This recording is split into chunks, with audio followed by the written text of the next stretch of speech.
Hey folks, Chris here with a quick and easy painting tutorial. This time we're going to have a look at some object source lighting, or OSL for short.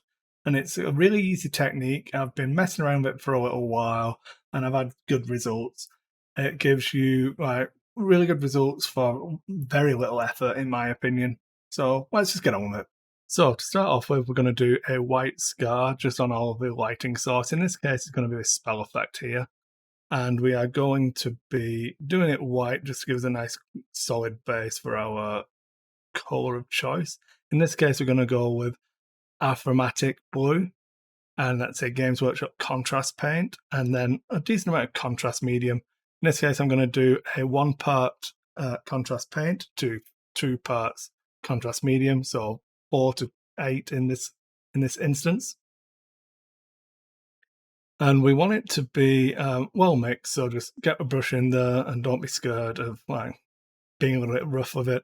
We want it to have a slightly thinner consistency than the straight contrast paint. So it's just going to be going onto the spell effect and kind of getting the base colours we're going to be working with. I like to do it in this stage first, just so I can make sure that this colour is going to look decent with the rest of the colours on the model. If you're doing a lightsaber or something like that, obviously you're kind of locked in on your colours. But for something like this spell effect, I wanted a lightning-ish type effect, a little bit of blue electricity. And I thought this was going to pop pretty well. So just liberally applying it, relatively thick. You can see it's pooled a little bit. And contrast paint is wont to do that. So what you're going to do is just dry your brush off a little bit, and where it's pooled, like in that joining of the spell effect, you just soak it back up with your brush, move it around somewhere else, or you can just dry it off on your paper towel. Then we're going to be looking at the light direction. So you take the source of a light, and then you literally just draw the line from that light onto your model. So you're going to use a medium dry brush with some white paint and just move from the light source onto your model. So along the arm into the face, from the bottom of the light source down onto his leg, into his robes. You can see I'm bringing the brush up to the light source and then away towards the model. And that's just simulating the straight lines of the light hitting the model with a dry brush. So as you can see, there's a decent amount of white on there now. And we're just going to layer the contrast paint back on it again. So for the first coat, I always use that same mix of contrast medium to contrast paint because I want it to just be a subtle effect to start with. So I'm just going to keep layering it on, do the entire model again, working out from the light source. And you kind of overspill a little bit from the area you dry brushed because it's still going to change the coloration of those like solid colors that we've still got on there. Then just like for the face, don't be scared. You're going to ruin all of those lovely details that you painted on, but it's fine. The eyes and everything will still show through.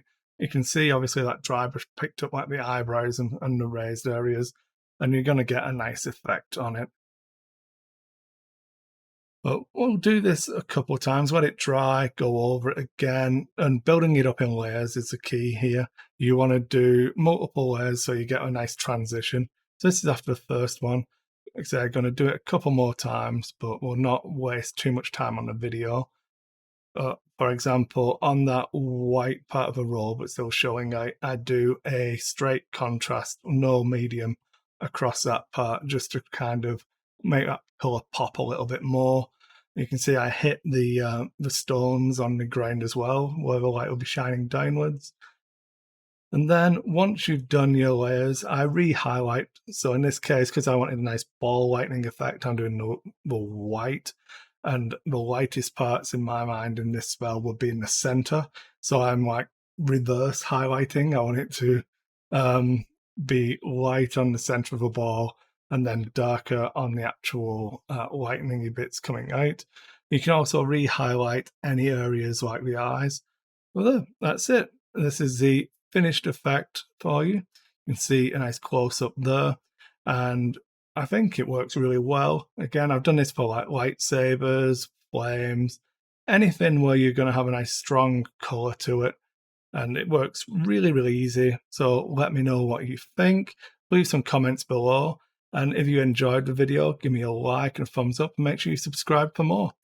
And if you've got any ideas for other videos or other techniques you want to see, just post them in the comments. I'll try and respond to as many of the comments as I can.